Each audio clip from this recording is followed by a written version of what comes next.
शाम के 5:30 बज रहे हैं। ये कहानी है बिहार के समस्तीपुर की, जो कि दरभंगा डिवीजन में आता है। शनिवार की हटिया लगी हुई है। हर शनिवार गांव के लोग मिलकर बाजार लगाते हैं और इसे हटिया कहा जाता है। यहाँ लोग तरह तरह के सामान बेचते और खरीदते हैं। आसमान के मिजाज भी कुछ अलग है। बादल घिर आए हैं और आसमान समय से पहले ही अंधेरा हो चुका है। बीच बीच में बादल गरज भी रहे हैं। लगता है कुछ ही देर में बड़ी जोर की बारिश होने वाली है। कुछ लोगों की दुकान तो पक्की है और वो लोग आराम से अपनी दुकान में अपना सामान रख सकते हैं, और कुछ लोगों की दुकानें बस बैठक और टोकरी भर की है और उन्हें जल्द से जल्द अपने अपने घर पहुंचना जरूरी है, वरना सारा सामान गीला हो जाएगा।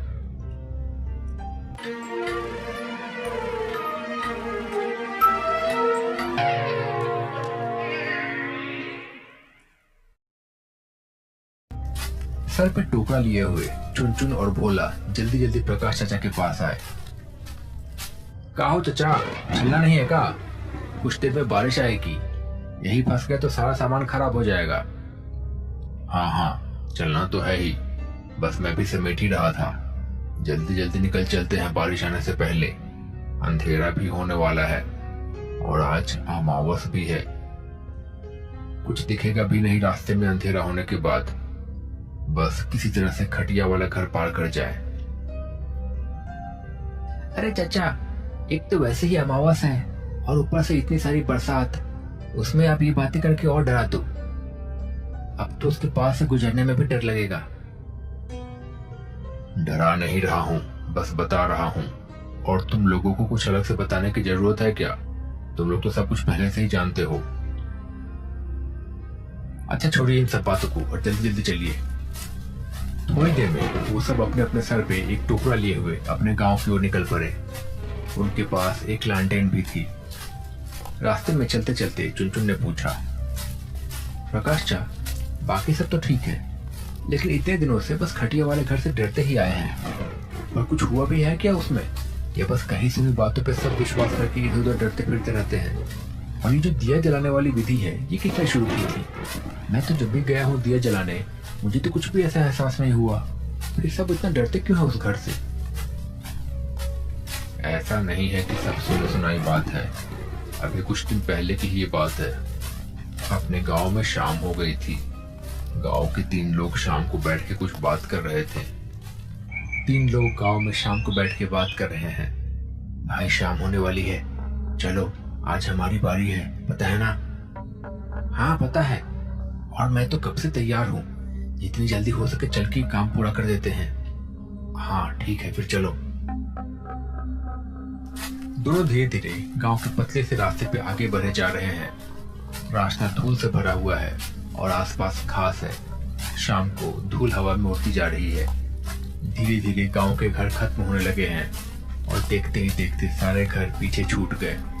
अब बस पेड़ पौधे और घास ही दिखाई दे रहा है। कुछ दूर चलने के बाद वो लोग एक घर के पास पहुंचे। धीरे धीरे सूरज ढल चुका था, लेकिन अभी भी अंधेरा होने में समय था। उस घर के पास एकदम सन्नाटा था। गांव की चहल पहल पीछे छूट चुकी थी। उन दोनों ने घर के दोनों छोर से कुछ दूर आगे जाके एक एक दिया जलाया। दिया जलाते वक्त रुक रुक के वो घर की ओर देखे जा रहे थे। ऐसा लग रहा था जैसे वो किसी से नजरें चुरा रहे हों, पर वहां कोई नहीं था। उस घर में जंगल जमाया था, लटाए और न जाने क्या क्या। उस घर का दरवाजा लगा हुआ था, पर शायद समय की मार से लकड़ी का दरवाजा टूट चुका था और अंदर का आंगन दिख रहा था। और आंगन में दिख रही थी एक खटिया, यानी कि चारपाई। दिया जला लेने के बाद उन दोनों ने एक दूसरे को देखा और फिर जल्दी से अपने घर की ओर निकल पड़े। अभी भी अंधेरा नहीं हुआ था। जब वो दोनों गांव पहुंचे तो एक बच्चा, जो कि पहले आदमी का बेटा था, उसने बड़ी मासूमियत से पूछा, पापा पापा, आप लोग कहाँ गए थे? कहीं नहीं बेटा, बस ऐसे ही कुछ काम से। बताओ ना पापा, कहाँ गए थे आप? बता दे सुरेश, इसे भी पता होना चाहिए ताकि कभी खेल खेल में भी उतर ना जाए। सुरेश ने थोड़ा सोचा और फिर कहा, बेटा आज अमावस्या है आज के दिन बुरी ताकतें और बुरे लोग बाहर निकलते हैं और बहुत ज्यादा शक्तिशाली हो जाते हैं और हम लोगों को नुकसान पहुंचाते हैं। और सबसे ज्यादा बुरी ताकत है गांव के बाहर वाले उस मकान में। हम हर अमावस्या के दिन उधर जाके एक एक बड़ा दिया जला देते हैं घर के दोनों सिरों पे, ताकि आने जाने वाले लोगों को पता चल जाए कि उस घर का दायरा शुरू हो चुका है और उधर नहीं जाना है। पर पापा, उस घर में क्या है? कुछ नहीं बेटा, अभी के लिए बस इतना जान लो कि उधर नहीं जाना है। समय आने पे बाकी सब कुछ भी बता दूंगा।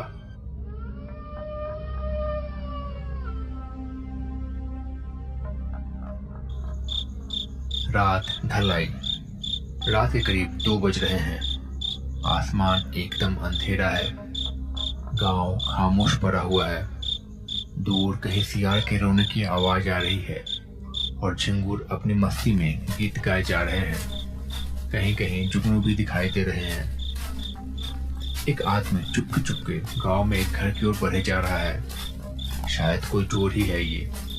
चुपके चुपके वो एक घर के पास गया और धीरे से खिड़की से अंदर गया और कुछ चोरी करके चुपके से बाहर निकल जाना चाह रहा था। तभी शायद उसके पैरों से कोई बर्तन टकराया और बड़ी जोर की आवाज हुई। उसका भांडा फूट चुका था। जैसे तैसे वो अपनी जान बचा के भागने लगा। कुछ लोग लाठी भाला लेकर उसे दौड़ाने लगे। सबके पास अपनी बहादुरी दिखाने का आज ही मौका था। पकड़ में आ जाए तो या तो आज ये रहेगा या हम। अपनी जान बचा के चोर भागता रहा। भागते भागते गांव के थोड़े बाहर तक पहुंच गया। वहां उसे 2 दियों की रोशनी नजर आ रही थी और बाकी सब सन्नाटा था। उसने देखा कि गांव के लोगों ने उसका पीछा करना छोड़ दिया था। आज तो बाल बाल बचे, वो चोर हाफते हुए बोला। इतना भागने के बाद बेहद थक गया था। उसका गांव यहाँ से काफी दूर था। पर तभी उसकी नजर उसके पीछे वाले खंडहर पे पड़ी। वैसे इतना भी बुरा नहीं था। पुराना था पर छत अभी भी सही सलामत लग रही थी। अगर बारिश आई तो रात को सिर छुपाने के लिए ये जगह अच्छी थी। वो चुपचाप अंदर चला गया। अंदर जाके देखा कि वो जगह उम्मीद से ज्यादा साफ थी, पर वहां एक सड़न की बदबू थी, जैसे कोई मांस जला हुआ हो। कुछ देर बाद उसे नींद आने लगी। उसने सोचा कि क्यों ना थोड़ी देर सो लिया जाए। उसने देखा कि सामने 2 खटिया लगी हुई थी। वो उसी पे आराम करने लगा। धीरे धीरे उसकी आंख लग गई। आधी रात को उसे ऐसा एहसास हुआ जैसे उसकी छाती पे कोई दबाव पड़ रहा हो। उसने अपनी आंखें खोली तो उसके सामने उसके सीने पे एक चुड़ैल बैठी हुई थी। पहली नजर में वो एकदम आम औरत सी लग रही थी, पर ध्यान से देखने पे बाल बिखरे हुए और बड़े बड़े दांत, और उसकी आंखें जैसे थी ही नहीं। वो चोर डर के मारे चिल्लाना चाह रहा था, लेकिन उसकी आवाज गले से निकली ही नहीं। इससे पहले कि वो कुछ कर पाता कुछ सोच पाता, उस चुड़ैल ने उस पर हमला कर दिया। एक दबी हुई सी चीख उस घर में गूंज उठी। आज का दिन। बाप रे चाचा, इसका मतलब सही में उस घर में कोई प्रेतात्मा रहती है, वो चुड़ैल। पर ये यहाँ आई कैसे और कब से? इसके पीछे की कहानी थोड़ी पुरानी है, पर समय के साथ साथ सबने अपनी अपनी तरफ से इस कहानी को तोड़ मरोड़ के पेश किया है। तो आपको तो पता है ना कहानी के बारे में, क्यों ऐसा हुआ था? कुछ सालों पहले गांव में एक लड़के ने एक दूसरी जात की लड़की से छुप के मंदिर में शादी कर ली थी। जब गांव वालों को पता चला तो सब बहुत ज्यादा गुस्सा हुए। उन्होंने उन दोनों को गांव से निकाल दिया, पर फिर दोनों ने गांव से बाहर एक छोटा सा घर जैसे तैसे बना लिया और वहीं रहने लगे। उनकी जिंदगी ठीक चल रही थी, जैसे तैसे काम करते और खाना पीना करते थे। पर गांव के कुछ दुष्ट लोगों को ये भी देखा नहीं गया।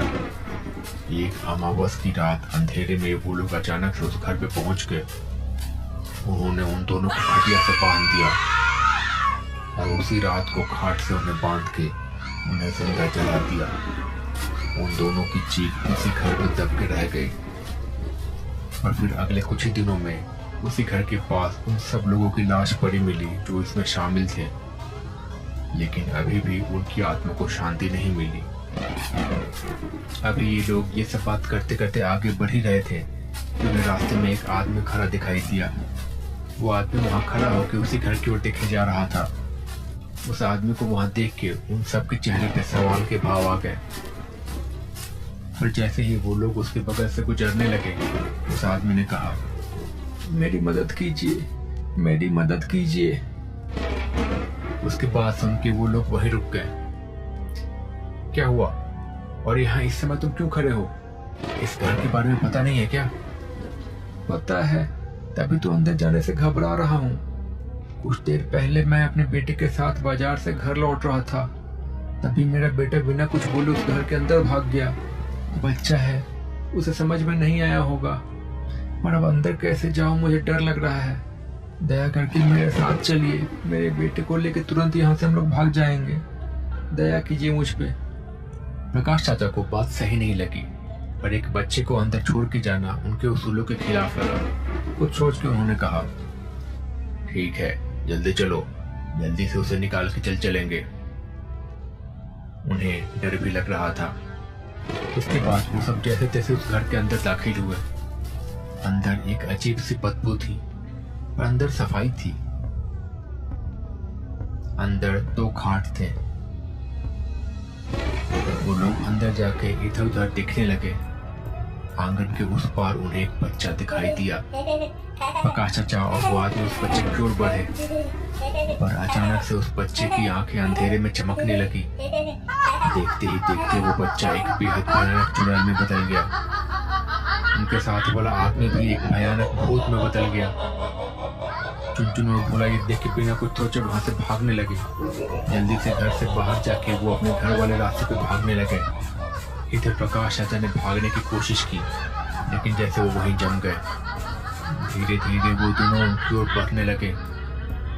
फिर अचानक से उस शैतान ने कहा, तुमने हमारी मदद की थी पैसे देके ये घर बनाने में, इसलिए तुम्हें आज जिंदा जाने देता हूँ, पर आज के बाद अगर इधर आए तो अंजाम अच्छा नहीं होगा। प्रकाश चाचा को सब याद आया। बिना कुछ बोले वो वहां से भाग निकले। उम्र की वजह से ज्यादा तेज भागा नहीं जा रहा था, फिर भी वो भागे जा रहे थे। तभी अचानक आसमान में बिजली चमकी और जोरदार बारिश शुरू हो गई। प्रकाश चाचा वैसे ही भागते हुए और भीगते हुए अपने गांव की ओर पहुंचे। वो खटिए वाला घर उसी तरह से बारिश में खड़ा रहा, इंतजार में अपने किसी और शिकार का, या शायद किसी रोज मुक्ति का। अगर आपको ये कहानी पसंद